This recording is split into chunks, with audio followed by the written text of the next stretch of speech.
They say that old age is when time starts to pass more quickly. Nonsense.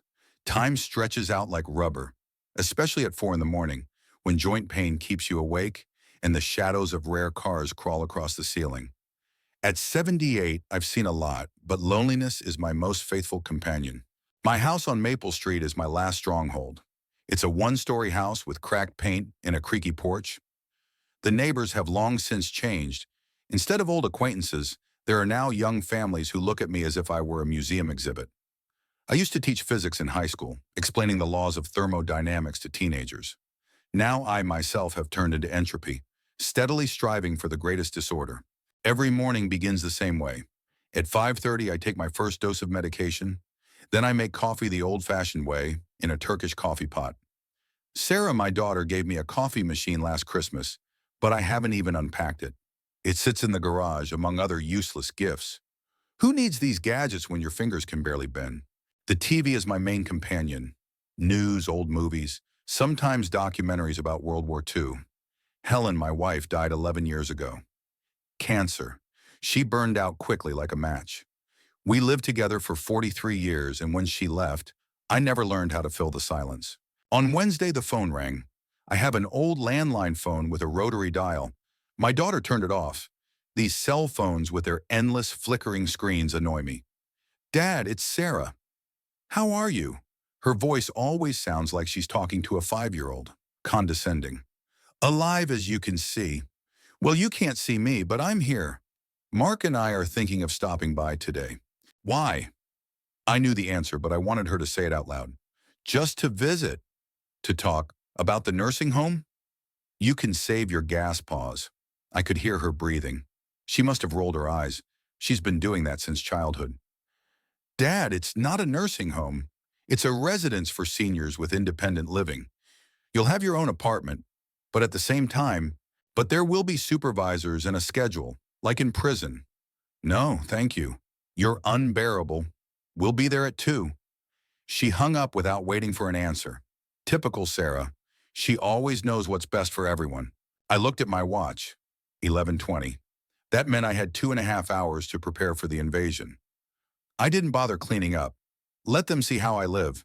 3 days' worth of dishes had piled up in the kitchen, and the newspapers in the living room were arranged according to my system, which no one but me understood. Chaos, but my chaos. At exactly 2 o'clock, their SUV pulled up. Sarah was a carbon copy of her mother in her youth, only with a harder look. Her hair was pulled back into a neat bun, and her face wore a mask of concern. Mark walked behind her, carrying some bags. My son-in-law was invisible. We've known each other for 20 years, but all I know about him is that he works for an insurance company and loves golf. Hello, Dad. Sarah hugged me without taking off her coat. You've lost weight, and you're still as observant as ever. Come in since you're here. Mark nodded to me and carried the bags to the kitchen. A minute later, his muffled voice came from there. Wow.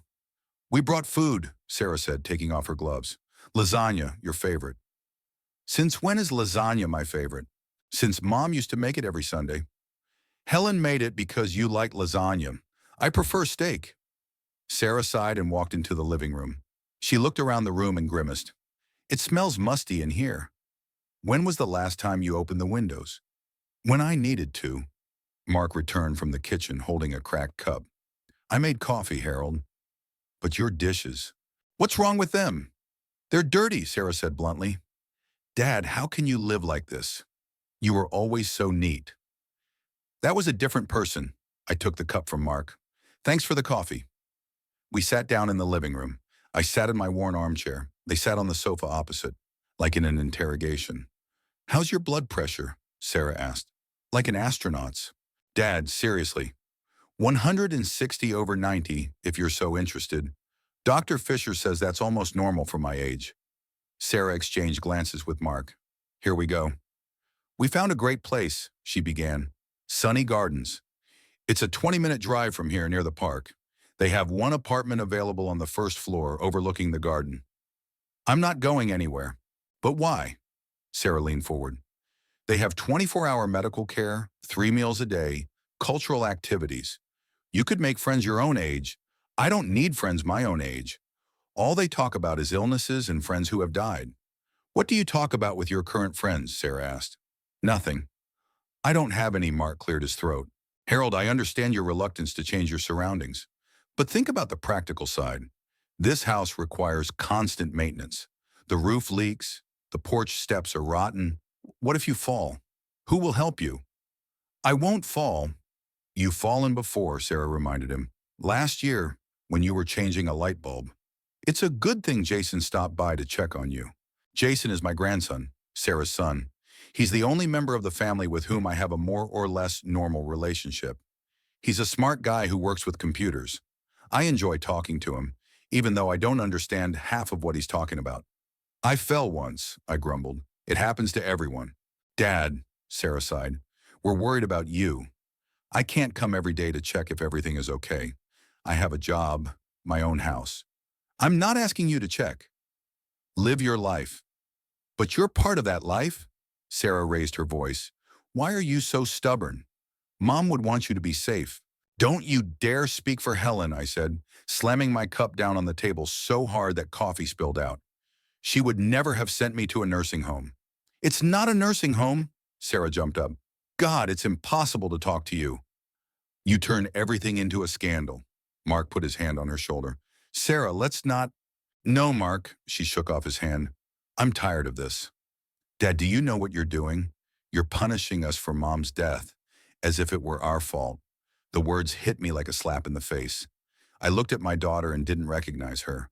When did she become so harsh? I'm not punishing anyone, I said quietly. I just want to live in my own home, where Helen and I raised you, where everything has a story. Stories won't keep you warm in winter when the heating breaks down, Sarah said, crossing her arms over her chest.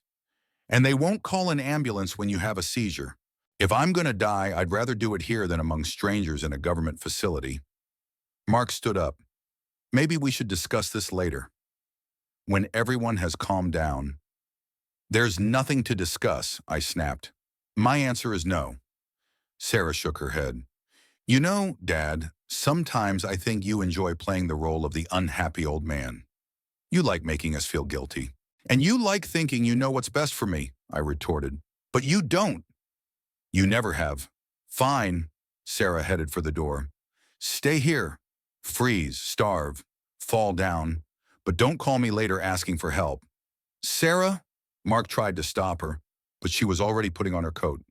No, Mark. I can't do this anymore. Let him do what he wants. She left, slamming the door behind her. Mark stood in the hallway, shifting awkwardly from foot to foot. Forgive her, Harold. She's just nervous. Go after her, Mark. She doesn't like to wait. He nodded but didn't move. You know, Jason asked about you. He said he wanted to come by on the weekend to set up your new TV. I didn't ask for a new TV. It's a gift from him. He's just as worried about you as Sarah is. He just shows it differently. I didn't answer. Mark sighed and left. Through the window, I could see Sarah sitting in the car, talking furiously, probably about me. Mark got behind the wheel and they drove away, leaving behind silence and the smell of lasagna from the kitchen. I returned to my chair and stared at the photo of Helen on the mantelpiece for a long time. She was smiling in a way only she knew how, as if she knew something that no one else knew. You see, dear, I said to the photo, your daughter wants to put me in a nursing home. What would you say? Helen was silent, but I knew the answer. She always said, Harold, you're as stubborn as a mule. But that's why I love you. I wonder if anyone else still loves me for that. I doubt it. For Sarah, my stubbornness is just an annoying obstacle to her plans. For Mark, I'm a burden he has to put up with for his wife's sake. Saturday began as usual, with my knees creaking and me looking for my glasses, which I'm always losing. This time I found them in the bathroom, next to my toothbrush. Old age is when your belongings start to take on a life of their own, moving around the house as they please. After breakfast, oatmeal and toast, the same thing for 10 years now. I was going to spend the day as usual. Newspaper, TV, maybe a walk to the corner if the weather permitted, but a phone call changed my plans. Grandpa? It's Jason. My grandson's voice always made me smile. He was the only person in the family who didn't see me as a burden or a problem to be solved. Jason, to what do I owe this honor? Remember I promised to stop by with the new TV? I'm free now, so I can swing by in about 2 hours if you're not busy. At my age, even going to the bathroom is considered the event of the day. So no, I'm not busy. Jason laughed. I like that he understood my sarcasm and didn't take offense. Great. I'll be there in about an hour. And I'll bring the Wi-Fi router. As agreed, a Wi-Fi router. I repeated, mispronouncing the words. Sounds like something out of science fiction. Grandpa, you're a physicist. You should be interested, a retired physicist. Now I'm only interested in whether I'll live to see the evening news. You will, Jason said confidently. You'll outlive us all. See you later. After our conversation, I felt a surge of energy. I even tidied up a little. I didn't want my grandson to see the complete mess. I wasn't shy about it in front of Sarah, but Jason, he was different. He never judged my lifestyle. Right on time, the doorbell rang. Jason was standing on the porch loaded down with boxes, tall, thin, with tousled dark hair. He reminded me of myself when I was young. Only his glasses were fashionable, with thin frames, while mine at his age were massive, like Buddy Holly's. Hi, Grandpa, he squeezed past me into the house. I brought everything you need for your technological breakthrough. Just don't blow up my house with your inventions, I grumbled, but without real annoyance. Jason unloaded the boxes in the living room and looked around. It's cleaner here than last time. Don't start, I warned. Your mother already did her inspection this week. How did it go? As usual. She wants to put me in a nursing home. Jason sighed. It's not a nursing home, Grandpa. It's, I know. Independent living facility for seniors. I'm not so senile that I don't understand euphemisms. She's just worried, Jason began unpacking the boxes. Mom is so controlling. I wonder who she takes after, I smiled, remembering what Helen was like. Jason pulled out a flat black TV as thin as a magazine. Look how beautiful it is. 50 inches, smart features, internet, streaming services, everything your heart desires. My old TV was fine. That dinosaur? Grandpa, it weighed a ton and showed everything in green. It gave the news a special charm. Jason laughed and continued unpacking. I watched his confident movements. It's strange how a grandson, with whom I have no blood connection, he is Mark's son from his first marriage, whom Sarah adopted, turned out to be the closest person in the family. How's work? I asked just to keep the conversation going. Busy, Jason said as he connected some wires to the TV. I moved to the cybersecurity department 3 months ago. We track potential threats, hacker attacks, data leaks. You know, like digital detectives, sounds important? I was genuinely impressed. And dangerous? Jason smiled. Not quite James Bond style, if that's what you're thinking. Most of the time I stare at a screen and analyze data, but sometimes it gets exciting. Last week we detected an attempt to hack into a major bank's database. We prevented millions from being stolen. My grandson is a hero, I said ironically, but I was actually proud of him. More like a nerd with access to good tool, he said, pulling out a small black box with antennas. This is your new router. It will create a Wi-Fi network in the house, and you'll be able to connect your TV and phone to the internet. If you finally decide to use a smartphone, I won't. And any other devices, he finished, ignoring my comment. Let's find a good place for it. We decided to put the router on the bookshelf. Jason explained that for the best signal, it needed to be placed higher up and without any obstacles around it. I pretended to be interested, even though I didn't understand half of the terms. We need to come up with a name for the network and a password, Jason said as he plugged the device into the outlet. Why do we need a name for the network? To distinguish yours from your neighbors. Let's go with something simple. GeroldNet? Sounds like the name of a pharmacy chain. I grimaced. How about physics rules? Physics rules? Jason raised an eyebrow. Seriously, Grandpa? I taught physics for 40 years. I have a right to be proud. Okay, physics rules it is, he typed the name into his phone. Now for the password. Something you'll remember easily, but not too obvious. I thought for a moment. Helen, 1945. Helen's date of birth. Jason nodded without commenting on my choice. He understood that Helen still held an important place in my life. While he was setting up the TV, I went to the kitchen to make tea. From the window, I noticed movement in the house across the street. No one had lived there for a long time. The last tenants had moved out over a year ago. The house stood abandoned, with boarded-up windows on the first floor. "Jason," I called, "do you know if anyone has moved into the Robinson house?" He came to the window. "I haven't heard anything." "Why?" "I think someone's there." I saw movement on the second floor. We looked at the house across the street together. Sure enough, a shadow flashed in one of the windows. "Maybe new tenants," Jason shrugged. "Or workers." The house has been in need of repair for a long time. It's strange that I haven't seen any trucks with furniture or building materials. "You don't spend all day looking out the window, Grandpa." I didn't mention that this was exactly what I did most of the time. I watched the street like a retired spy.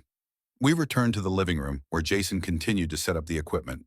I watched his manipulations like an anthropologist observing the rituals of an unknown tribe. "There," he finally said, turning on the TV. A bright menu with colorful icons appeared on the screen. "Now you have access to Netflix, Hulu, YouTube, and dozens of other services. I set everything up on my account, so you don't have to pay." "Are there any regular channels?" I asked. "Of course." Jason pressed a few buttons on the remote, and a news program appeared. "See? Everything is the same as before. Only the picture is better." I must admit, the image quality was impressive. I could almost count the wrinkles on the news anchor's face. "Impressive," I admitted. "But how do I switch between all this digital stuff?" For the next hour, Jason patiently explained how to use the remote, how to search for movies and shows, and how to return to the main menu. I pretended to remember everything, but we both knew I would forget half of it by evening. "Maybe I should write down the instructions," he suggested. "No need." "I'll manage," I said stubbornly. "I'm not a complete idiot after all." "No one thinks that, Grandpa. It's just that new technology can be complicated. Technology was simpler in my day. One lever turned it on, the other turned it off." "Did dinosaurs run around the streets in your day?" Jason teased me. "No, we rode them to school." We both laughed. I could joke with Jason. He didn't take my sarcasm as a sign of senility, unlike his mother. After setting up the equipment, we settled down on the sofa with tea. Jason told me more about his work, and to my surprise, I listened with interest. "Most people don't realize how vulnerable they are online," he said. "Every time you connect to the internet, you leave digital traces. Hackers can use these traces to access your data, bank accounts, and personal information." "That sounds scary," I remarked. "Maybe I'd better stay in the pre-digital era?" "No, there's no need to be afraid of technology. You just have to be careful. Don't open suspicious emails, use complex passwords, and don't enter personal data on unverified websites." "I'll remember that if I ever decide to go online," Jason smiled. "You'd be surprised how many interesting things there are, Grandpa. You can watch old movies, listen to music from your youth, read books that aren't in the library." Maybe, I didn't want to admit it, but the idea sounded tempting. "But I'm fine as I am." Suddenly, my gaze was drawn back to the movement in the house across the street. This time, I clearly saw a man looking out the window. He was tall, with dark hair, wearing a black t-shirt. "Look," I said to Jason, "there's definitely someone there." Jason looked in the direction I was pointing. "Yeah, looks like new neighbors. Maybe we should go over and say hello?" "I don't want to intrude," I said, turning away from the window. "If they want to get to know us, they'll come over themselves." "Still living like a hermit?" Jason shook his head. "Grandpa, socializing is good at any age. I get enough social interaction from the mailman and the cashier at the store. And from you when you come by," Jason sighed. "I wish I could come by more often. It's just that work takes up all my time." "Don't make excuses. I understand you have your own life." "You're part of my life too," Jason said seriously, "and I worry about you." "Not like Mom. I'm not trying to control you, but it's important to me to know that you're okay." I felt a lump in my throat. Helen always said I had a hard time expressing my emotions, and she was right. But Jason seemed to understand me without words. "I'm fine," I finally said. "Really?" "I'm doing okay." "I know," he smiled. "You're a tough nut to crack." We talked about various little things. Jason told me about his girlfriend Emily, whom he had been dating for 2 years. I asked when the wedding was, and he joked that he had to pay off his student loans first. A typical pragmatist, just like me. When he was about to leave, it was already getting dark. I walked him to the door. Use the TV, he said. There's a channel with science documentaries that I think you'll like. I'll check it out, I promised. Thanks for stopping by. You're welcome, Grandpa, he said and gave me a hug, which was rare. I'll call you in a week to see how you're getting on with the technology. When his car drove away, I went back to the living room and sat down in front of the new TV. I picked up the remote control, so light and with so many buttons. I tried to remember what Jason had explained. I pressed a few buttons at random, and the screen came to life, displaying a menu of movies. The wonders of technology. In my youth, we couldn't even imagine such things. I've lived long enough to see how a black and white box with an antenna has turned into a flat screen connected to a whole world of information. My gaze fell back on the house across the street. The windows were dimly lit, but there were no silhouettes to be seen. Whoever the new neighbors were, they were clearly in no hurry to get acquainted. Well, that suited me fine. At my age, new acquaintances are an unnecessary headache. I turned my attention to the TV. Maybe this digital age wasn't so bad if it helped me stay in touch with my grandson. Jason was my bridge to the modern world, and I was grateful to him for that, even if I never told him so directly. After Jason's visit, I spent a few days learning how to use the new TV. To my surprise, I even began to enjoy it. Jason wasn't lying. The science documentary channel was really interesting. I spent 2 evenings watching a program about black holes. It was nice to learn that some of the theories I had taught back in the 80s had been confirmed, while others had been disproved. Science hadn't stood still, even if I had fallen behind. On Wednesday evening, I went to bed as usual, around 10 o'clock. Old habits die hard. A glass of water on the nightstand, pills for tomorrow, glasses next to the book I had been reading for the second week. The biography of Richard Feynman, one of my scientific heroes. Sleep did not come immediately. I listened to the sounds of the house, the creaking of the floorboards, the hum of the refrigerator, the ticking of the old wall clock in the living room. Every house has its own voice, and mine is no exception. Over the years, I had learned all its intonations and could distinguish between the usual nighttime creaking and the kind that heralded problems with the plumbing or electrical system. The house across the street was now showing signs of life too. A couple of times I had noticed lights in the second-floor windows, but I had never seen the residents themselves.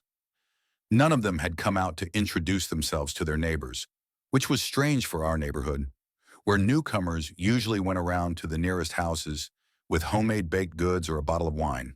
But that didn't particularly bother me. Fewer social obligations. I was already starting to doze off when the phone rang. Sharp and insistent, it jolted me out of my impending sleep. I looked at the clock. It was 2:13 a.m. My heart skipped a beat. Calls at this hour rarely bring good news. I fumbled for my glasses and groaned as I got out of bed. The thought flashed through my mind. Sarah? Has something happened to her or Mark?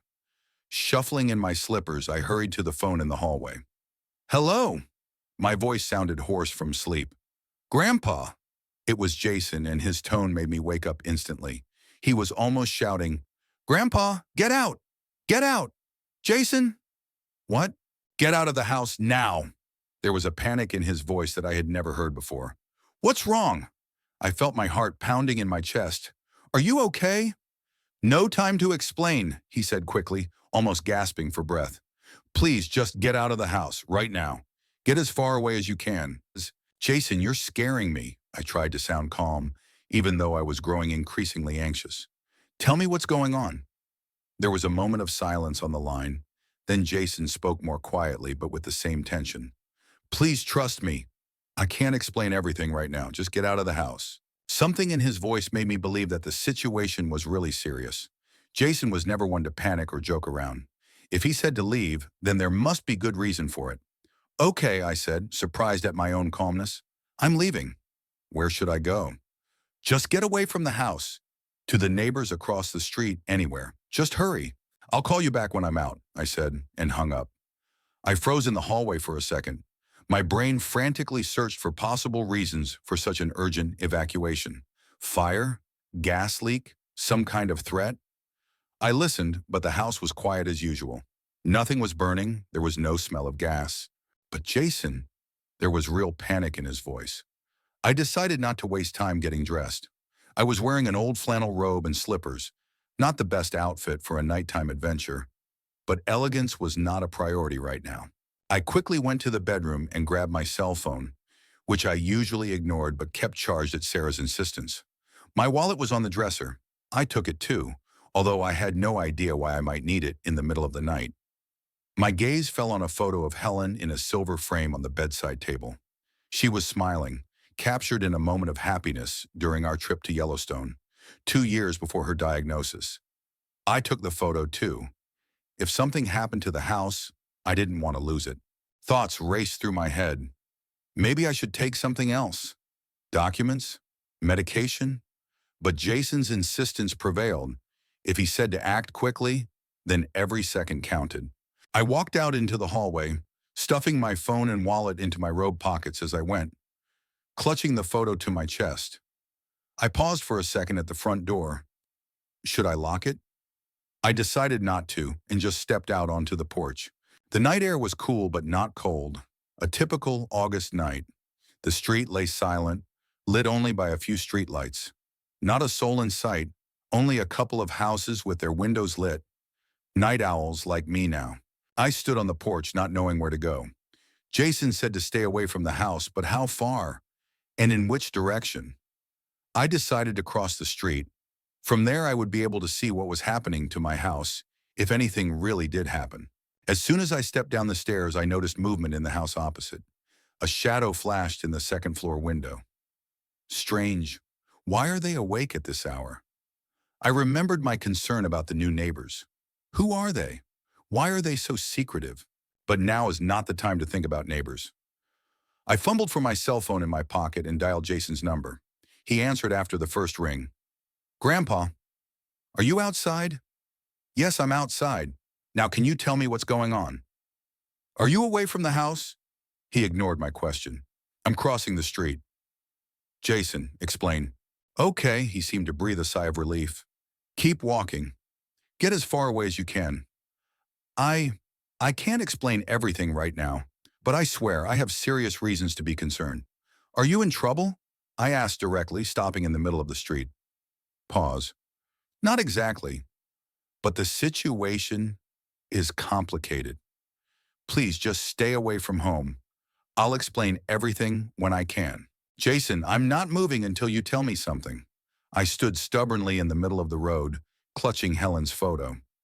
Another pause, then Jason spoke more quietly, as if afraid of being overheard. I can't talk on the phone.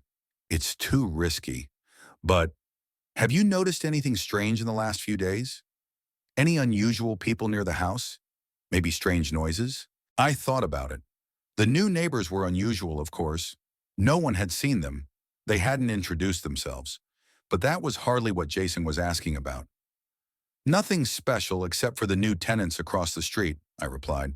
They keep to themselves. Across the street? Something changed in Jason's voice. In the Robinsons' house? Yes, there. I told you when you came over. Damn, he exhaled. Grandpa, listen to me carefully. Go to your neighbors on the left, to Frank. Ring the doorbell, say you need help. Stay there.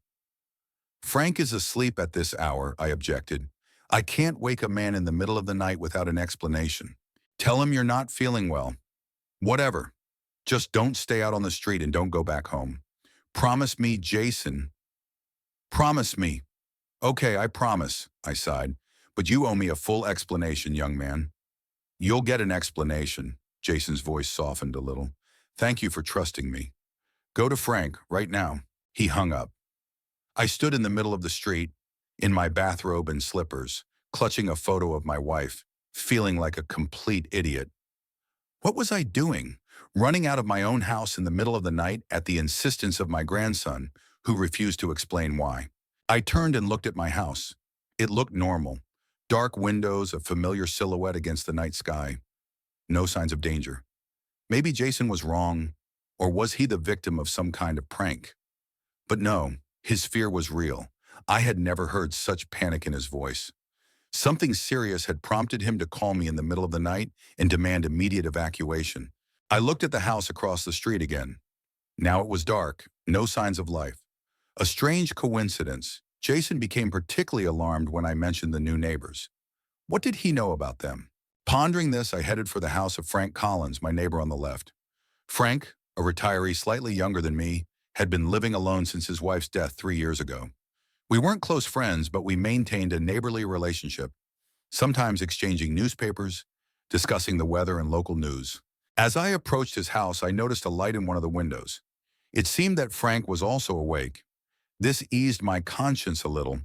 At least I wouldn't be waking someone up. I rang the doorbell, feeling increasingly ridiculous. What would I say?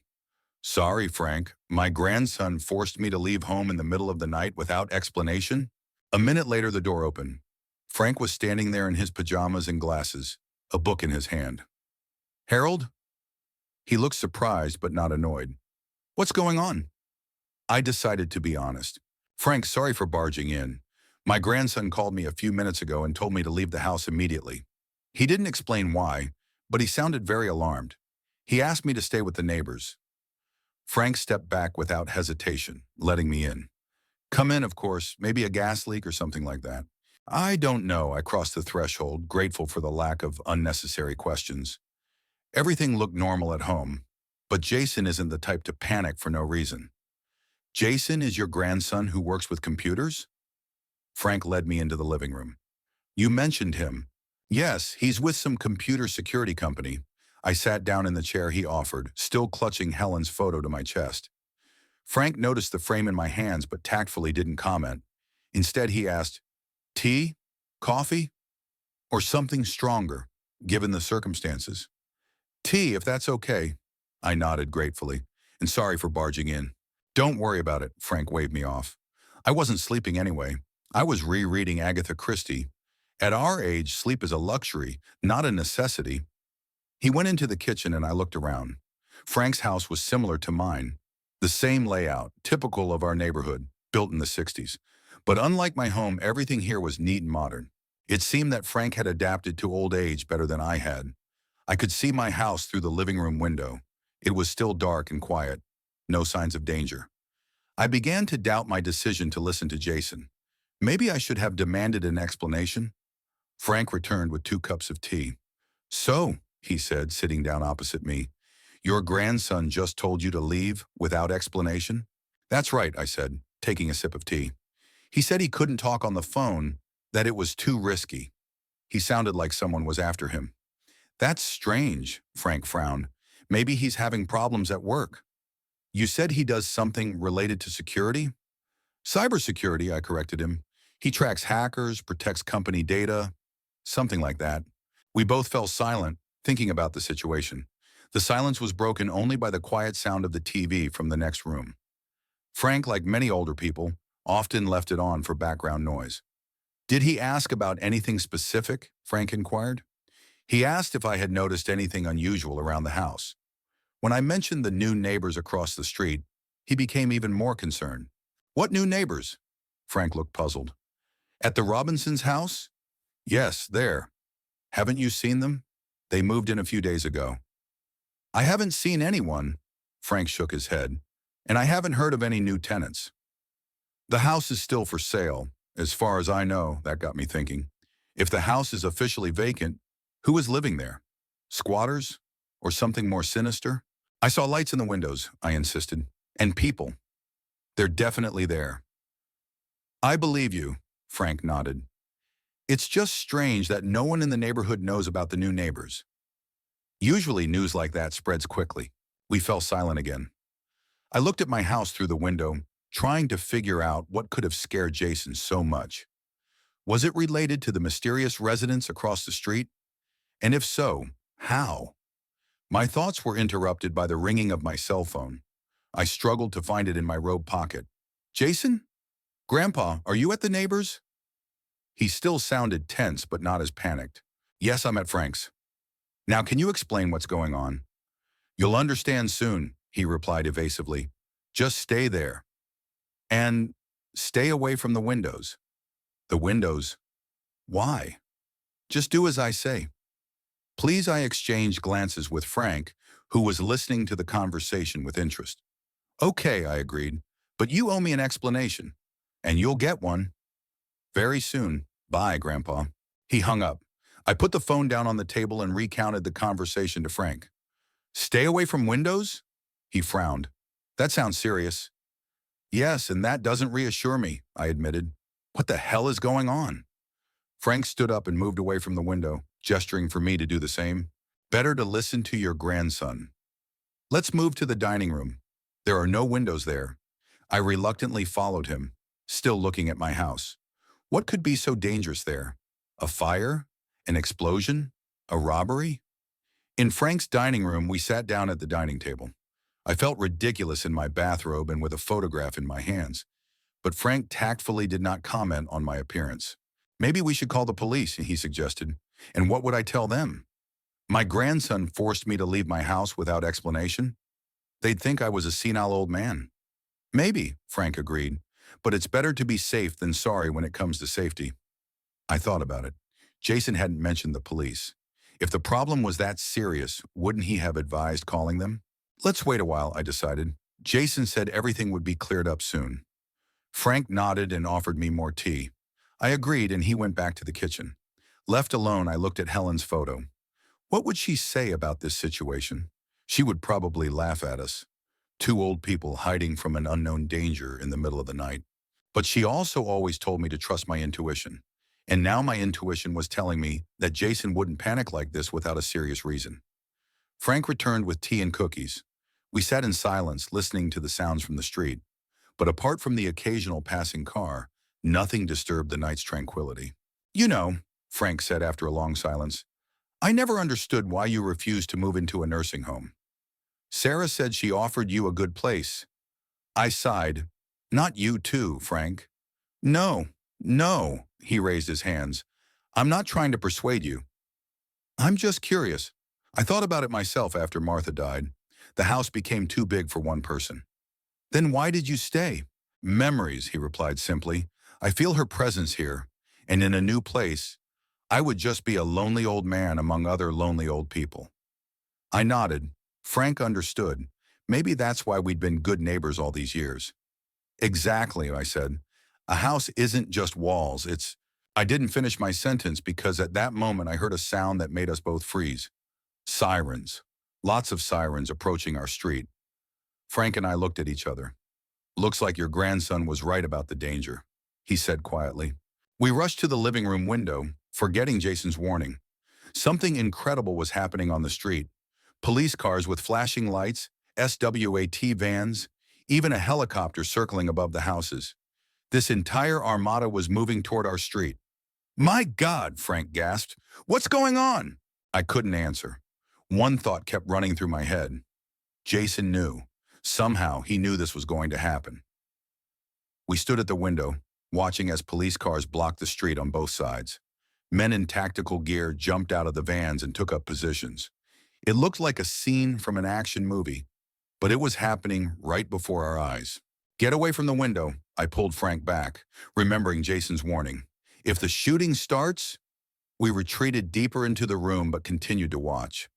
After a few minutes, it became clear that the police's main focus was not on my house, but on the house across the street, the one where I had seen the mysterious new tenants. They're surrounding the Robinsons' house, Frank whispered. What's going on there? I shook my head, unable to answer. A voice amplified by a megaphone rang out from outside. This is the police! Everyone in the house, come out with your hands up. We held our breath, waiting for a response, but the house remained dark and silent. A minute later, the order was repeated in several languages. Still no response. Suddenly, the bright light from a police helicopter spotlight illuminated the street, turning night into day. I saw special forces taking up positions around the house, using police cars as cover. It looked like they were preparing to storm the building. My phone rang again. Jason. Grandpa, do you see what's happening? His voice sounded a little calmer, but still tense.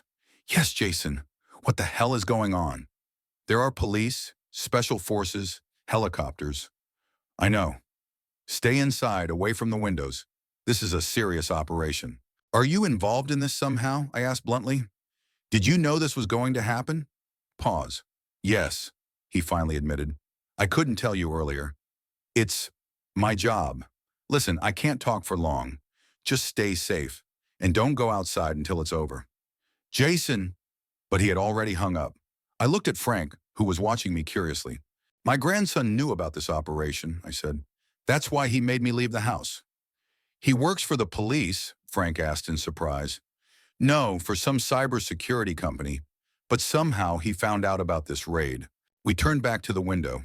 The police operation was unfolding like something out of a textbook. The street was completely blocked off, and residents of neighboring houses were being evacuated. I saw the Jenkins, an elderly couple who lived 2 houses down from me, being escorted by an officer to the police cordon. Why aren't they evacuating us? Frank asked.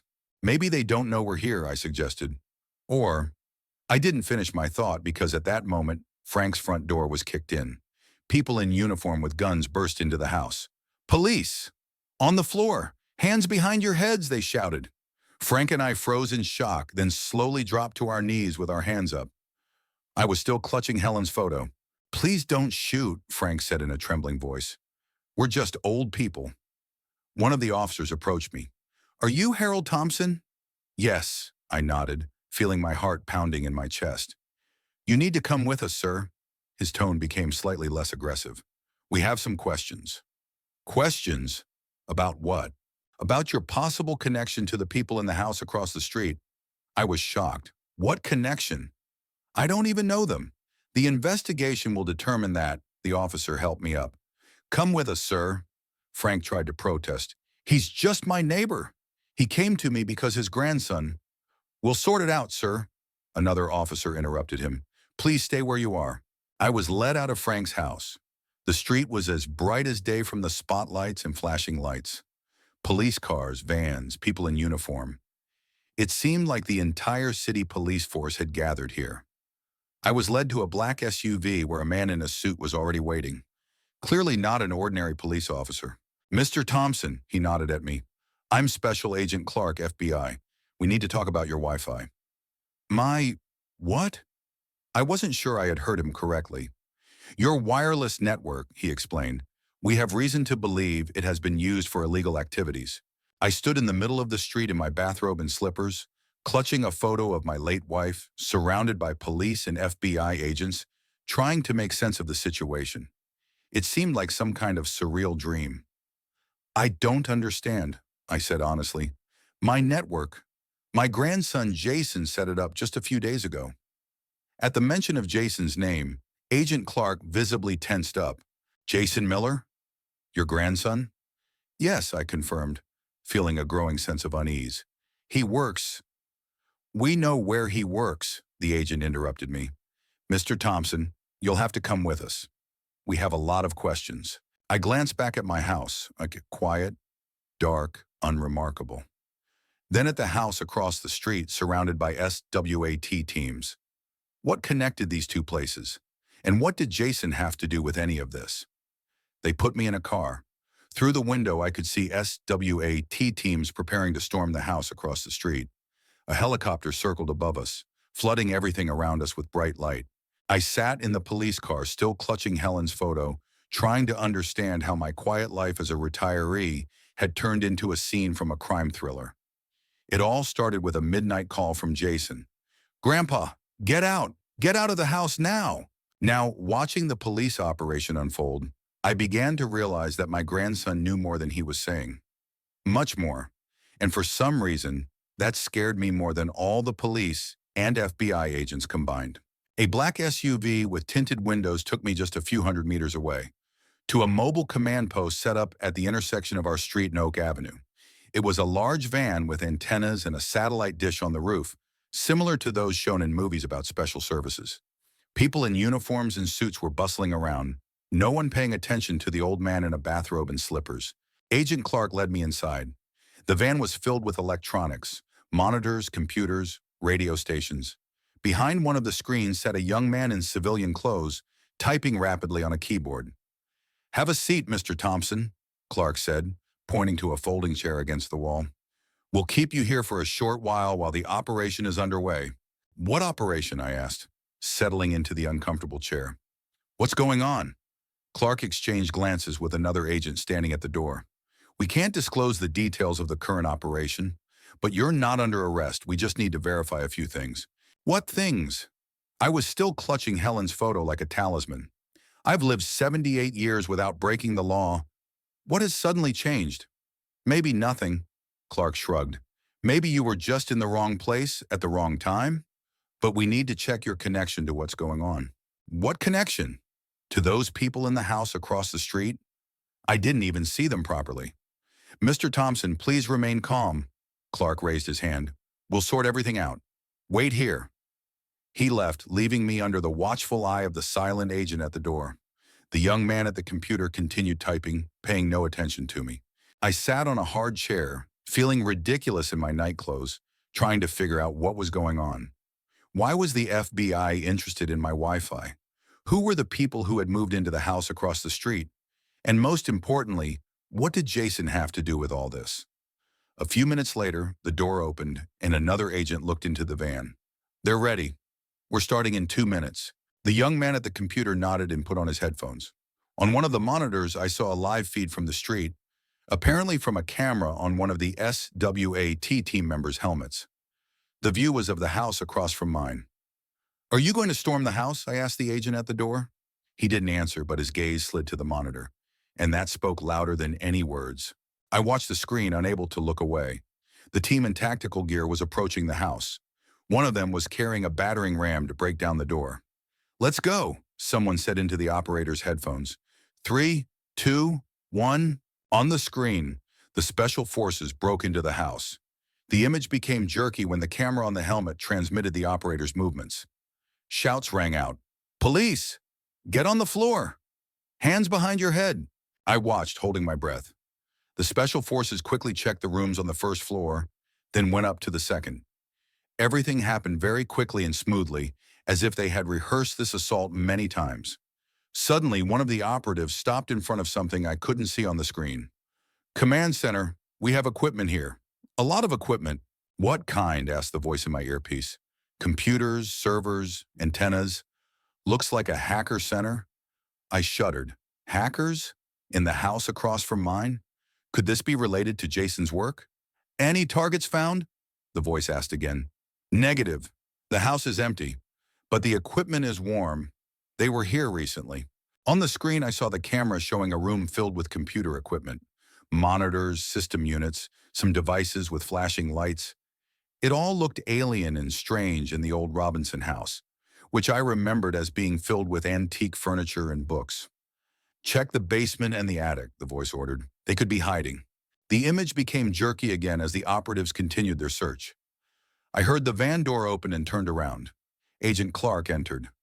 Mr. Thompson, he was surprisingly calm for a man leading a special operation. I need to ask you a few questions about your Wi-Fi network. I already told you that I don't know anything about it, I replied. My grandson set it up. When exactly? About 5 days ago, on Saturday. And have you noticed anything unusual since then? Internet outages? Strange devices near the house? I thought for a moment. No, nothing like that. Although, I haven't really been using the internet, just watching TV through it. Smart TV? Clark clarified. Yes, Jason brought it and set it up. Clark wrote something down in his notebook. Your grandson, Jason Miller, works for CyberShield, right?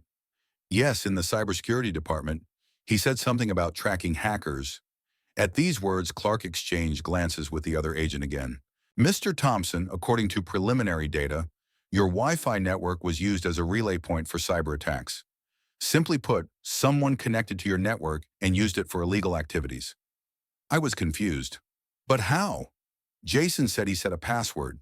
Passwords can be hacked, especially if they are simple. Clark looked tired, as if he were explaining the obvious to a child. We have reason to believe that a group of hackers based in the house across the street used your network to cover up their operations. Hackers? In the Robinsons' house? I shook my head. But why would they need my network? They must have their own. That's exactly the point, Mr. Thompson, Clark explained patiently. They used your network as a proxy, as an intermediary to cover their tracks. When someone traced the source of the attack, the trail led to your house, not theirs, I began to understand. And I didn't like it one bit. Are you saying I look like an accomplice? That's what we're trying to figure out. Clark didn't sugarcoat it. Your grandson works in cybersecurity, sets up your Wi-Fi, and a few days later, your network is being used by hackers. You have to admit that raises questions. Jason has nothing to do with this. I felt anger boiling up inside me. He's a decent guy. Maybe, Clark shrugged, but he called you before the operation started and warned you. How did he know about the raid? The question caught me off guard. Indeed, how did Jason know? I, I don't know, I admitted honestly. He didn't say. We've tracked another device, the young man at the computer suddenly exclaimed. Someone has connected to their server remotely. Clark was instantly at his side. Where from? Trying to determine that, the operator typed quickly. It's a mobile connection, going through several proxies. Give me visual surveillance of the perimeter, Clark ordered into the radio. It may be one of the nearby objects. On the monitor, the image from the Special Forces camera was replaced by a view from the helicopter. The thermal imager showed the street, houses, people, all in different shades of red and blue. Check the neighboring houses, Clark commanded, especially Thompson's house. I watched as the helicopter camera on the screen turned toward my house. It looked empty. No heat signatures inside. Clear, the operator reported, but the signal is still active. They're somewhere nearby. Clark turned to me. Mr. Thompson, think carefully. Besides your grandson, did anyone else have access to your Wi-Fi network? Neighbors, friends, anyone? No, I shook my head. I don't have any friends who use the internet. And my neighbors, we don't really socialize. Except Frank, Clark pointed out. You were at his house when the operation began. Frank? I couldn't believe my ears. You suspect Frank? He's 72 years old, a former history teacher. Age and profession are no defense against the temptation of easy money, Mr. Thompson, Clark replied dryly. But no, we don't suspect your neighbor. We're just checking all possibilities. I leaned back in my chair, feeling exhausted. The whole situation seemed absurd. Hackers, the FBI, special forces, none of this fit in with my quiet life as a retiree. Can I go home? I asked, already knowing the answer. Not yet, Clark confirmed my fears. Your house is currently being checked for bugs or other devices. In addition, we need to wait for the results of the check of your Wi-Fi router. Can I at least call my daughter in? I asked. She'll be worried if she finds out about all this from the news. Clark thought for a second. Okay, but from one of our phones and in the presence of an agent. We need to check your cell phone. He nodded to one of the agents who handed me his phone. I dialed Sarah's number, praying she wouldn't freak out. It was almost 3 in the morning. She answered after the 5th ring, her voice sleepy and alarmed. Hello? Sarah, it's Dad. Dad, why are you calling from someone else's phone? What's going on? I took a deep breath. Don't worry, I'm fine. There's just a police operation on our street. I'm at a neighbor's house. What kind of operation? Her voice was panicked. Are you safe? Yes, I'm fine, I lied, looking at the agent standing next to me. I just didn't want you to hear about it on the news and worry. Everything's under control. Did you talk to Jason? She asked suddenly. He called me an hour ago asking about you. He sounded very strange. I tensed up. No, I haven't. What did he say? Nothing specific. He just asked if you had called me. Dad, what's going on? I don't know for sure myself, I replied honestly, but I promise I'll call you when everything is clear. Go to sleep. Don't worry. How can I sleep when my father calls in the middle of the night from someone else's phone and talks about a police operation? Sarah protested. I'm coming over right now. No, I almost shouted. Sarah, don't come. The street is cordoned off. They won't let you in. I'll call you in the morning, I promise. After much persuasion, she finally agreed to stay home, but made me promise to keep her informed. When I finished the call and returned the phone to the agent, Clark was already leaning over the monitor again, where the operator was showing him something on the screen. The signal's gone, the young man said. They've disconnected. Damn it, Clark slammed his fist on the table. Did you manage to download the data? Judging by the traffic, yes, but now there's no trace of it. Clark straightened up and looked at me. Mr. Thompson, you said your grandson called your daughter and asked about you? That's what Sarah said. I could feel the tension in the van rising. What's going on, Agent Clark? Is Jason in danger? I don't think so. Clark looked away, which was an answer in itself. But we really need to talk to him. At that moment, the door of the van opened and another agent entered, holding a black box in his hands. My Wi-Fi router. "This is from Thompson's house," he said, placing the device on the table. "The technicians have already begun their analysis." Clark nodded. "Good. What about the house across the street?" "Completely cleared out. The equipment has been seized, but the hackers themselves are gone. They left shortly before we arrived." "How did they find out?" Clark asked the question that seemed to be on everyone's mind in the room. The agent glanced in my direction but said nothing. He didn't need to. I already knew what they were thinking. "Jason, they suspect my grandson." "I want to go home," I said firmly, rising from my chair. "You haven't charged me with anything, and keeping an old man in his bathrobe in the middle of the night for no reason is an abuse of authority." Clark looked at me in surprise, as if he had forgotten I was there. "Mr. Thompson, we're not detaining you, but your house is now a crime scene, and you can't go back there until the investigation is complete." "Then I'll go to Frank's." I headed for the door. "Or do you consider his house a crime scene too?" The agents exchanged glances and Clark nodded. "All right, you can go back to your neighbors, but don't leave the area and be prepared to answer additional questions." I was accompanied by a silent agent, a young guy with a military bearing. We got out of the van into the night, which now seemed like daytime because of the floodlights and flashing lights. The street was blocked by police cars and people in uniforms and suits were bustling around. A group of technicians in white coveralls stood outside my house, apparently collecting evidence. The house across the street was brightly lit, the front door broken down. Through the windows, I could see people in gloves packing computer equipment into plastic containers. "Who are these hacker?" I asked my escort. "What were they doing?" "I can't discuss the details of the operation, sir," he replied mechanically. "Of course you can't," I sighed. "No one can discuss anything, but my life has been turned upside down." We approached Frank's house. A police officer stood on the porch, nodded to my escort, and let us through.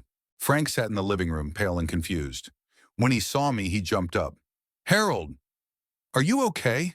They won't explain anything. They just ask questions about you and your grandson." "I'm fine." I sank into a chair, feeling my legs buckle from exhaustion and stress. "But the situation is complicated. It turns out that hackers used my Wi-Fi network for their operations." "Hackers?" Frank looked shocked. "Those people in the house across the street?" "Yes," I nodded. "And now the FBI suspects that Jason may be somehow connected to them because he was the one who set up my network." "That's absurd," Frank exclaimed indignantly. "Your grandson is a decent young man. Why would he get involved with criminals?" I shook my head. "I don't know, but he knew about the raid in advance. He called me and made me leave the house. How could he have known?" Frank thought for a moment. "Maybe from his colleagues? You said he works in cybersecurity. Maybe his company cooperates with law enforcement agencies." "Maybe, I wasn't sure. But then why didn't he explain everything to me normally? Why all the secrecy?" "Probably because protocol wouldn't allow it," Frank suggested. "These security services are always shrouded in secrecy." The agent accompanying me stood at the door, pretending not to listen to our conversation. But I saw his shoulders tense up when Jason's name was mentioned. "In any case, you're safe now." Frank tried to cheer me up. "Would you like some tea? Or maybe brandy? I have a bottle of good Hennessy. Brandy, please." I didn't drink often, but now was definitely the right moment. Frank went to the kitchen, and I stayed in the living room with the silent agent. Through the window, I could see the operation continuing on the street. Now 2 more vans had pulled up to the houses across the street, apparently to take away the confiscated equipment. Frank returned with 2 glasses of brandy. "Here, this will help calm your nerves." I took a glass and took a sip. The alcohol burned my throat, but spread a pleasant warmth in my stomach. "You know," Frank said, sitting down opposite me, "I always thought our street was so boring and predictable. Who would have thought that cyber criminals would settle down next door to us?" "It's crazy," I agreed. "I've lived a quiet life, and now in my old age, I'm in the middle of an FBI special operation." We sat in silence, sipping brandy and watching the action through the window. The helicopter was still circling above the street, illuminating the area with its spotlight. People in uniforms and suits were bustling between houses and cars. "How long do you think this will last?" Frank asked. "No idea," I finished my brandy. "But I won't be able to go home until they're done." You can stay with me as long as you need, Frank offered. The guest room is always ready. Thank you. I was touched by his kindness. But first I need to deal with Jason. I'm worried about him, Frank nodded understandingly. I'm sure everything will be cleared up. If he was just warning you about the danger, there's nothing illegal about that. I hope so. I wasn't so sure, but I didn't want to argue. We fell silent again. The clock on the wall showed it was almost 4 in the morning. I felt waves of fatigue washing over me, but I knew I wouldn't be able to sleep until the situation was clarified. Suddenly, my phone vibrated in my robe pocket. I jumped in surprise. I had forgotten I had it with me. The agent at the door instantly tensed up. Sir, I must ask you not to answer calls without permission. I took out my phone and looked at the screen. Jason. He's my grandson, I told the agent. I have to answer. The agent hesitated, but then raised his hand to his ear, apparently receiving instructions through his earpiece. Permission granted, he finally said, but on speakerphone. I pressed the answer button and turned on the speakerphone. Jason? Grandpa! My grandson's voice sounded tense. Are you okay? Where are you? I'm at Frank's, like you said, I replied, looking at the agent. Jason, the FBI, the police, SWAT are here. What's going on? I know, he said quickly. Listen, I can't explain everything over the phone, but you need to know I didn't do anything wrong. I was just trying to protect you. Protect you from what? I felt my anxiety growing. Jason, the FBI thinks you're connected to the hackers across the street. They say these people use my Wi-Fi network. Pause, then, yes, they did. But I'm not with them, I swear. I discovered this at work when I was tracking their activity. I saw that the signal was coming from your address and realized that they were redirecting traffic through your network. Why didn't you tell me about this right away? I was confused. Why didn't you call the police? I couldn't. His voice sounded desperate. I had no proof, only suspicions. And then I found out about the upcoming operation and realized that you could be under suspicion or get hurt in the raid. I had to warn you. How did you find out about the operation? I asked a question that I was sure would interest the agent listening to our conversation. It's hard to explain, Jason replied evasively. I work with security systems. I have access to certain information. Did you hack into the FBI database? I asked bluntly. No, he sounded shocked. Nothing like that. Just, there are protocols for information exchange between our company and law enforcement agencies. I accidentally saw the plans for the operation. The agent at the door whispered something into his microphone, clearly relaying the information. Jason, you need to come and explain everything, I said. The FBI is looking for you. If you're innocent, you have nothing to fear. It's not that simple, Grandpa, he sighed. I violated security protocol by warning you. I could get fired even if I'm not connected to the hackers. Better to lose your job than your freedom, I remarked. Where are you now? I can't say, he replied, but I'm safe. Listen, I have to go. Just know that I didn't do anything illegal. I just wanted to protect you. Jason, wait. But he had already hung up. I put down the phone and looked at the agent, who was already talking on his own communication device. Yes, sir, he called. No, he didn't say where he was. He claims he's not connected to the targets, but he knew about the operation from work sources. Frank put his hand on my shoulder. Don't worry, Harold. The kid just panicked. He'll turn himself in when he realizes it's the best option. I nodded, but inside I felt a growing sense of unease. What if Jason really was involved in something serious? What if his explanations were just an attempt to cover himself? The agent finished his call and turned to me. Mr. Thompson, Agent Clark wants you to return to the command post. He has some new questions about your grandson. I sighed heavily and stood up. Well, let's go. Although I've already told him everything I know, Frank also stood up. I'll go with you. That's not necessary, sir, the agent began, but Frank interrupted him. My 78-year-old friend, in his bathrobe and slippers, is being questioned by the FBI in the middle of the night. I'm going with him, period. The agent shrugged. As you wish. But stay out of the way and don't interfere with the interrogation. We left Frank's house. The street was still filled with police cars and people in uniform, but there was less commotion. It seemed that the main part of the operation was over. I noticed that my house was now also guarded by 2 police officers. That meant I wouldn't be able to return there anytime soon. We headed for the command post, but before we reached the middle of the street, a shout rang out. "Attention, everyone! A suspicious object has been found." People around us began to move. The police reached for their weapons, and the agents in suits began to give orders. Our escort grabbed my arm. "Sir, we need to take cover." "What's going on?" I didn't understand the reason for the sudden alarm. "One of the hackers may have returned," the agent replied briefly. "Come on, hurry." He pulled me toward the nearest police car with Frank following behind us. But before we could take a few steps, we were surrounded by people in tactical gear, pointing their weapons at us. "Get down on the ground! Hands behind your head!" they shouted. I froze in shock, not understanding what was happening. Frank next to me also froze. "What?" I began, but one of the officers interrupted me. "Get down on the ground now." Our escort, a young agent, looked as confused as we did. "Officer, this is Mr. Thompson. He's cooperating with the investigation. I'm escorting him to the command post." "We have new information," one of the Special Forces officers snapped. "Everyone on the ground, hands behind your heads." "That's an order." My knees wouldn't obey me, and I awkwardly sank to the asphalt. Frank followed my example. Even our escort agent was forced to obey. Lying on the cold asphalt, I tried to understand what was happening. Why did they suddenly decide that I was a threat? What new information did they have?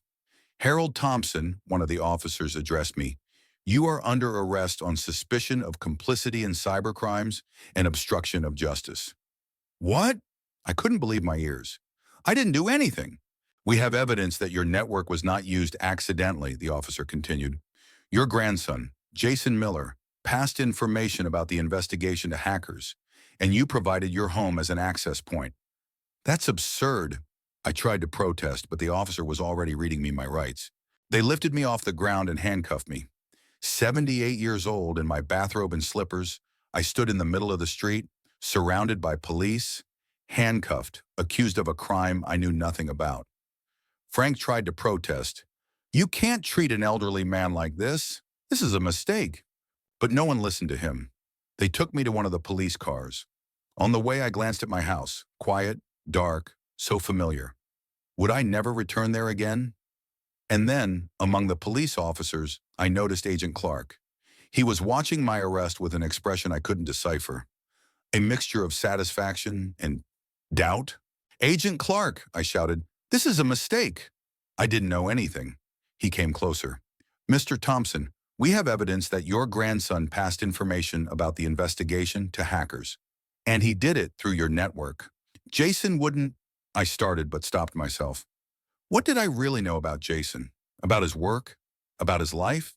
"We found traces of remote access to our database," Clark continued, "and the traces lead to your router's IP address. Coincidence? I don't think so." I stood there, stunned, unable to believe what was happening. Jason, my beloved grandson, could be a criminal, and I, without knowing it, had been helping him? "I didn't know anything," I repeated, but without the same confidence. Clark looked at me intently. "We'll find out, Mr. Thompson. In the meantime, you're coming with us." I was led to a police car and seated in the back seat. Through the window, I could see Frank watching helplessly as agents and police continued to bustle around. The door slammed shut, cutting me off from the world. I sat in the police car, handcuffed, still clutching the photo of Helen, which by some miracle had not been taken from me. I looked at her smiling face and thought, "What would you say now, dear? What would you do?" But Helen was silent, and I was left alone, shaken and confused, not understanding how my quiet life had turned into this nightmare. The interrogation room at the police station was just like they show in the movies. Small, with gray walls, a large mirror that was probably one way, and a metal table bolted to the floor.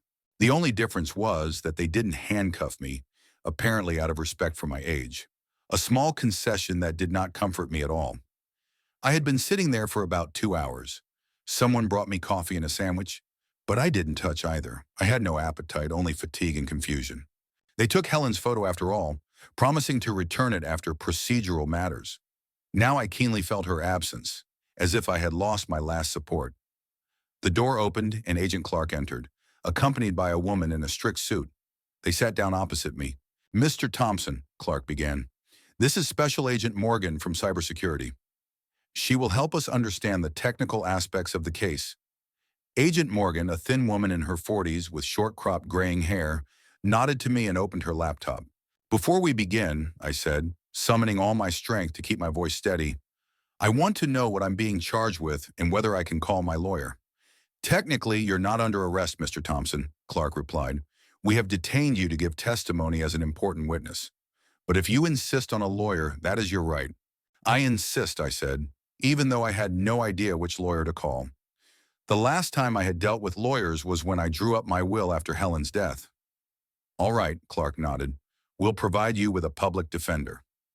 But while he's on his way, you might want to clarify a few things. The sooner we get everything sorted out, the sooner you can go home. I hesitated. On the one hand, any lawyer would advise me to remain silent until he arrived. On the other hand, I had nothing to hide, and I wanted to clarify the situation as soon as possible. Okay, I agreed. What do you want to know? Tell me again about your Wi-Fi network, Clark asked. When was it installed? Who had access to it? And what was the password? I repeated everything I had already said on the street. How Jason came on Saturday, installed the router and the new TV. How we chose the network name and password. Physics rules, Agent Morgan said thoughtfully, typing something on her laptop. And the password? You said it was your late wife's date of birth? Yes, I nodded. Helen's 1945. That's a pretty simple password, she remarked. It would take an experienced hacker only a few minutes to crack it. I didn't choose it to protect against hackers, I replied irritably. I chose it because I could remember it. I understand, she nodded without judgment. Mr. Thompson, our technicians have analyzed your router. Over the past 5 days, a huge amount of data has passed through it, much more than one person could generate just by watching TV. What does that mean? It means that someone has been actively using your network, Clark interjected. And they've been using it for activities that require a lot of bandwidth. Uploading and downloading data, remote access to servers, possibly for hacking. And you think it was me? I couldn't contain my sarcasm. A 78-year-old retired physics teacher who barely knows how to use a TV remote? No, Mr. Thompson, Clark replied calmly. We don't think it was you personally. But your network was definitely used by someone who had access to it. My network was hacked by those hackers across the street, I said. Jason already explained that on the phone. Agent Morgan shook her head. Not quite. According to our analysis, most of the traffic was generated from your home, not redirected from outside. In other words, someone was physically present in your home and using your network. This statement confused me. That's impossible. No one was in my house except me.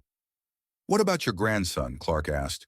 Did he come to your house again after installing the equipment? No, I shook my head.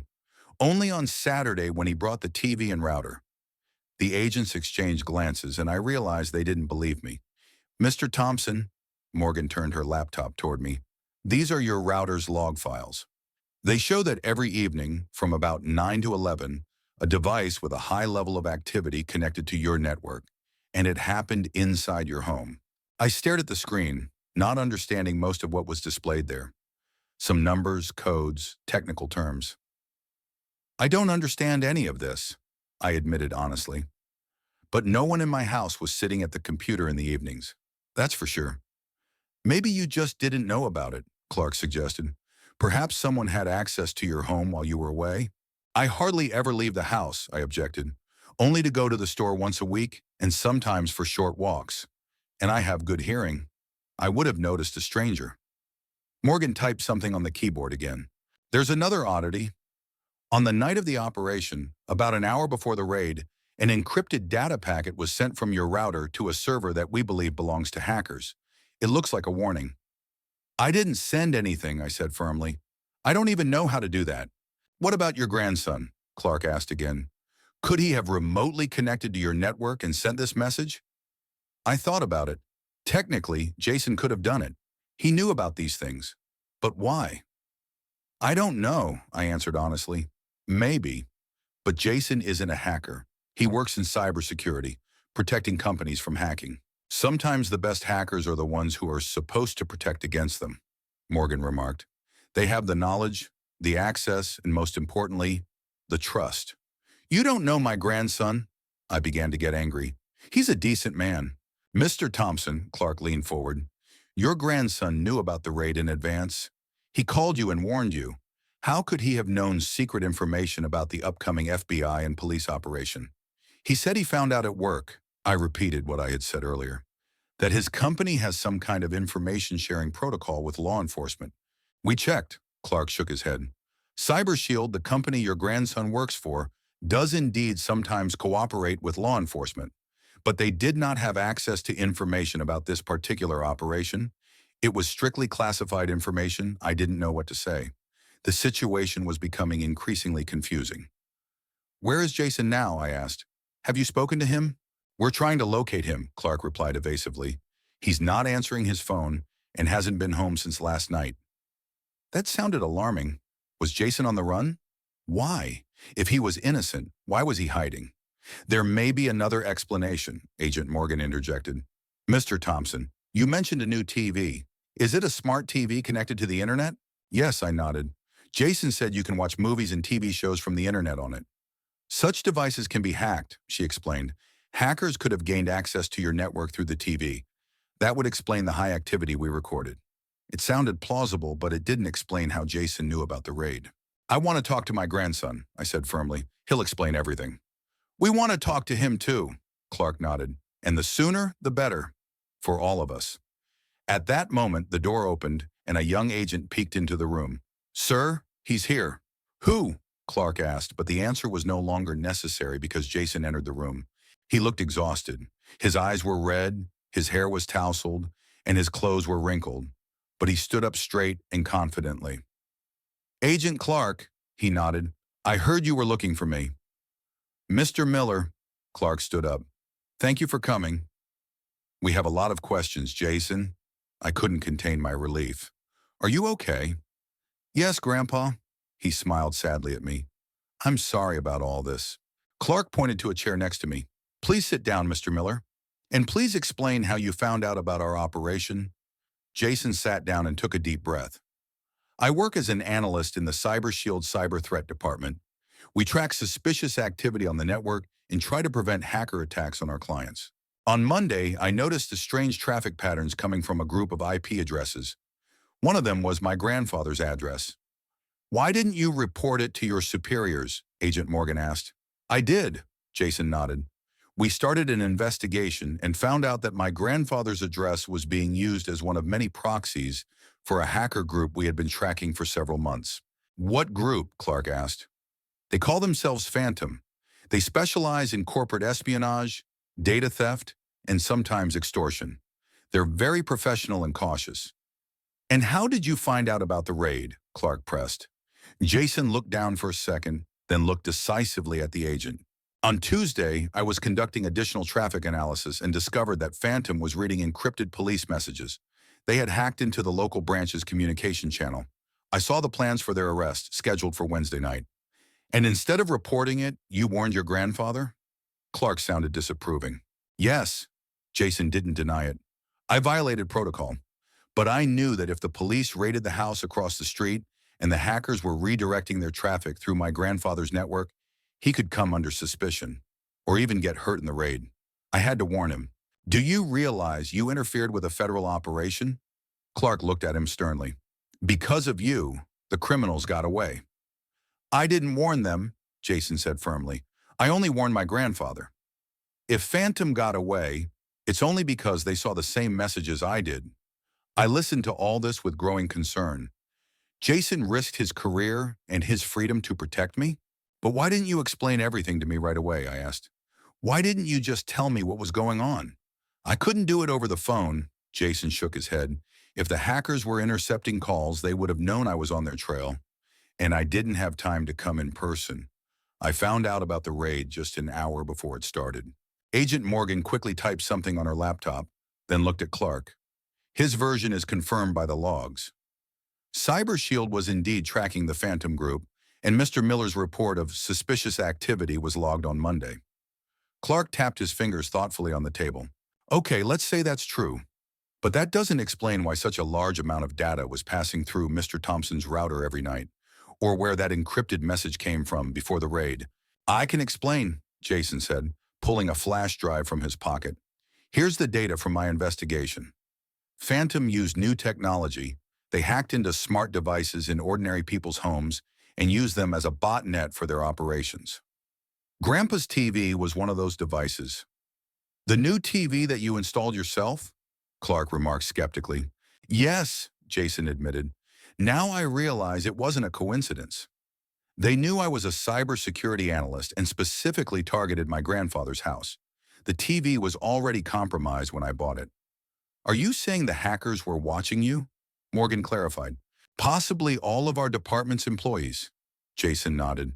They are very cautious and always one step ahead. As for the encrypted message, he paused. That was me.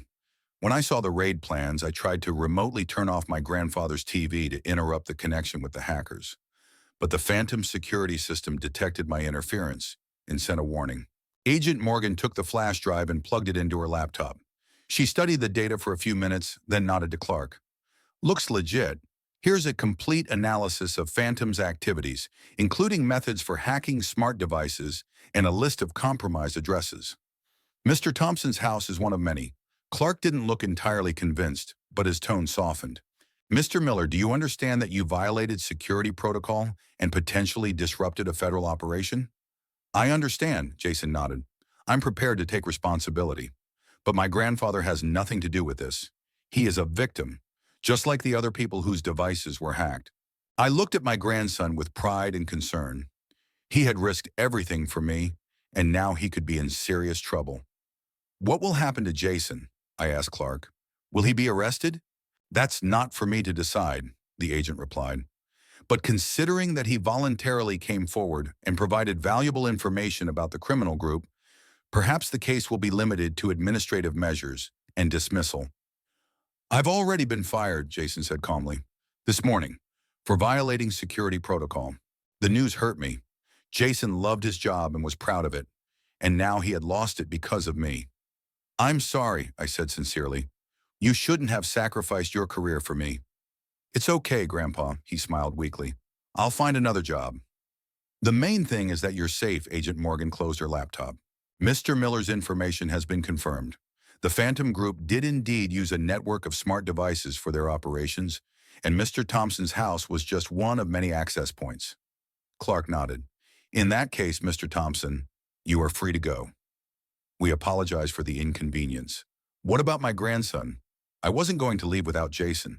Mr. Miller will have to stay for further questioning, Clark replied. But as far as I can tell, he won't be arrested. He may have to pay a fine for violating protocol. I breathed a sigh of relief. Jason also looked calmer. When can I go home? I asked. Right now, if you want, Clark replied. But our technicians are still working there, checking all the electronic devices.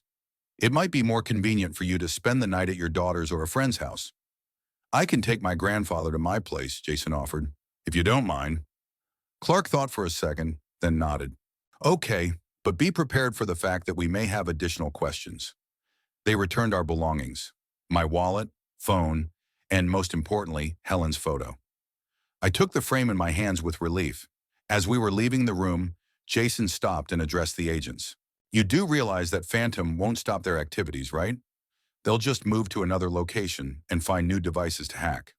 We're aware of that, Mr. Miller, Clark replied dryly. And unlike you, we will act within the protocol. Jason didn't argue. We left the interrogation room and headed for the exit. It was early morning, and the sun was just beginning to rise above the horizon. I'm sorry, Grandpa, Jason said when we were outside. I got you into all this. You saved me, I objected. Without your call, I would have been in the middle of a police operation, and I might even have been hurt. But because of me, you spent the night at the police station, suspected of a crime. Better a night at the police station than a bullet from a nervous SWAT team member, I tried to joke, but Jason didn't smile. I should have checked the TV before installing it, he said. Check the network for vulnerabilities. I got too relaxed, thinking we were safe at home. Stop blaming yourself. I put my hand on his shoulder. You couldn't have known. We walked to his car, parked outside the station. I was still in my bathrobe and slippers, a ridiculous sight for appearing in public. But right now, that was the least of my concerns. Where to now? I asked as we got into the car. To my place, Jason replied. You can rest and change into some normal clothes. I brought some of your things. You were at my house? I asked in surprise. Yes, this morning, when the technicians were finishing up. They let me take some of your things, I nodded, feeling a wave of fatigue wash over me. The sleepless night, the stress, the interrogations, it all suddenly hit me. Jason, I said as he started the car, did you really lose your job because of me? He looked at me seriously. I lost my job because of my decision, and I don't regret it. You're my family, Grandpa. I couldn't just sit there and do nothing, knowing you were in danger. But your career, I'll find another job, he smiled weakly. There's always a need for good analysts in cybersecurity. Not all companies are as strict about protocols as CyberShield. We drove through the morning streets of the city. I looked at the waking world outside the window and thought about how strangely my life had turned. Just yesterday, I was a lonely old man arguing with his daughter about a nursing home. Today, I am a victim of hackers, a suspect of the FBI, a man whose grandson lost his job because of him. What will happen to my house now, I asked. Will I be able to go back there?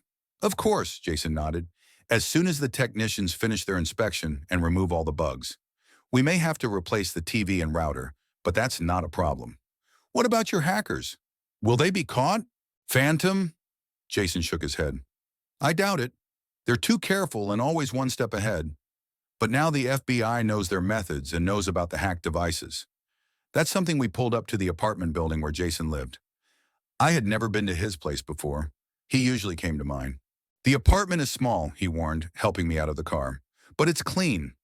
And the sofa is quite comfortable to sleep on. It'll do. I was so exhausted that I could have slept on the floor. As we rode up in the elevator, I looked at Helen's photo again. She was smiling as always. I wonder what she would say about all this. She would probably laugh at the absurdity of the situation and then praise Jason for his courage and devotion. You know, I said, as we entered his apartment, your grandmother would be proud of you. She always said that family is the most important thing. Jason paused for a second, then smiled, his first real smile that morning. Thanks, Grandpa. That means a lot to me. He showed me around the apartment. It was small but neat. My things were in a bag on the sofa. I was relieved to see my old pants, shirt, and sweater. Get some rest, Jason said. I'll make breakfast. I nodded and sat down on the sofa, still holding Helen's photo. The events of the past night seemed unreal, like a nightmare. Hackers, police, the FBI, accusations. None of it fit with my quiet life as a retiree. But one thing I knew for sure, my grandson had sacrificed a lot to protect me, and I would never forget that.